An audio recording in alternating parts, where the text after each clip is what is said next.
Your question number 13 is, D is the point on side BC of a triangle ABC. Now, first you please make sure for your figure. Now, a very important clause, figure अगर आपको बनाना आ गया, इसका मतलब 40% की आपकी problem sort out हो गई. This is D is the point on the side लिखा हुआ आपका नाम देखो. This is तो this is A B C. अब ये पॉइंट कहाँ होगा आपको ये आपने देखना है. इससे पहले मैं एक चीज आपको क्लियर कर दूं. जैसे अभी अभी मैं इनको कह रहा था, देखिए ये somebody will come from outside, तो वो तुरंत समझ जाएगा ये कौन सा वाला ट्रायंगल, कौन सा वाला इक्विलैटरल. That's it.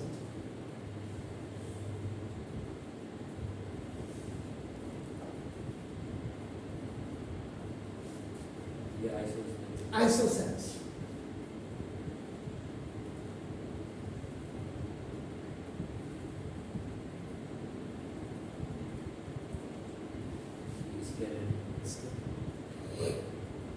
अब देखिए, अगर मैं इसकी बात करता हूं ए बी सी, आपने इसका नाम बोला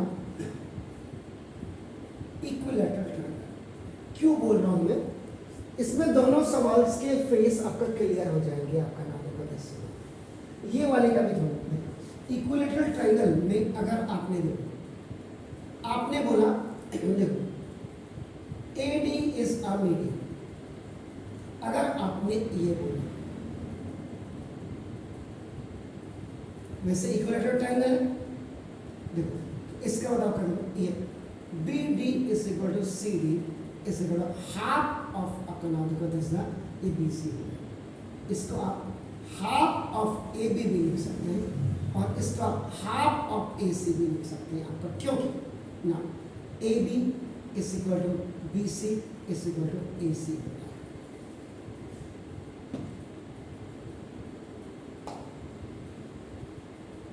दूसरी चीज, अगर ये AD is an angle bisector, देखो यही AD आपका मीडियन भी करेगा काम, यही AD आपका नाम देखो दिस ये एंगल बाइसेक्टर भी करेगा. इक्विलैटरल ट्रायंगल तो देखो angle BAD bad is equal to angle CAD cat is equal to half of angle अपन को BAC. याद रखिएगा, median divides the opposite sides into two equal halves. Median का काम आपका देखो, angle bisector divides the given angle into two equal halves. और यही आपका नाम देखो this is third. AD is a perpendicular bisector. Perpendicular के साथ बाइसेक्टर है. इक्विलैटरल ट्रायंगल की बात कर रहा हूं सर.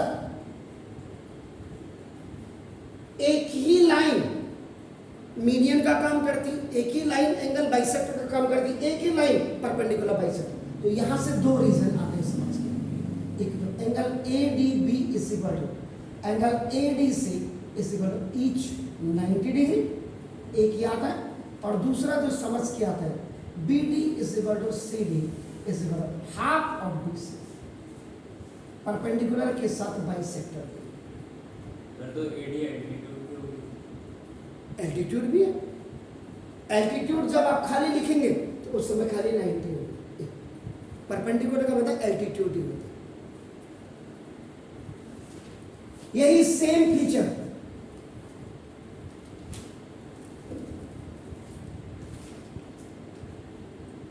आइसोसेल्स ट्रायंगल में भी काम करता है. इसमें ये आपका इक्वी है लेटर और ये आपका नाम ये आइसोसेल्स ट्रायंगल. लेकिन अगर आप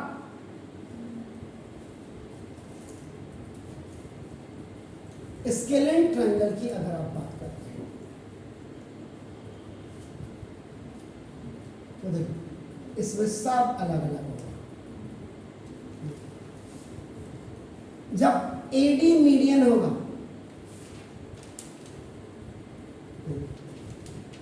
जब एडी मीडियन होगा तो उस समय तो B D is equal to आपका C D is equal half of B C होगा।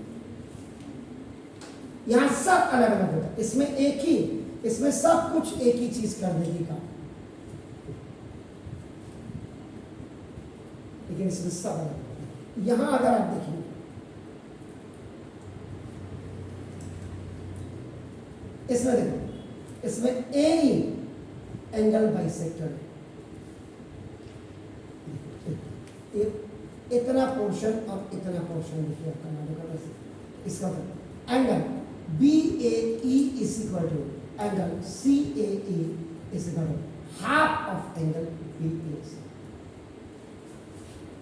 और इसमें एक चीज मजे की बात यह है, इसमें परपेंडिकुलर होता है, परपेंडिकुलर बाइसेक्टर नहीं होता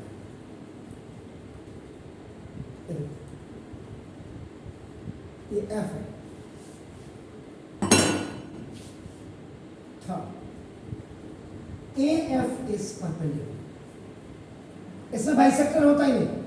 एंगल आपका नाम angle a f b is equal to angle a f c each 90 degree।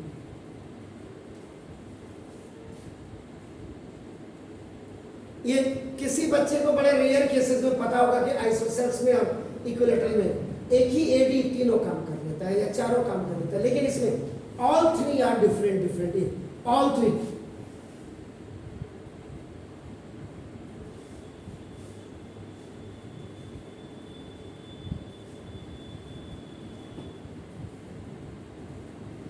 जैसे आज से पहले मैंने आपको 2-3 वीडियो में पहले पूछा था इन सर्किल क्या होता है, सर्कम सर्किल क्या है, ऑर्थोसेंटर।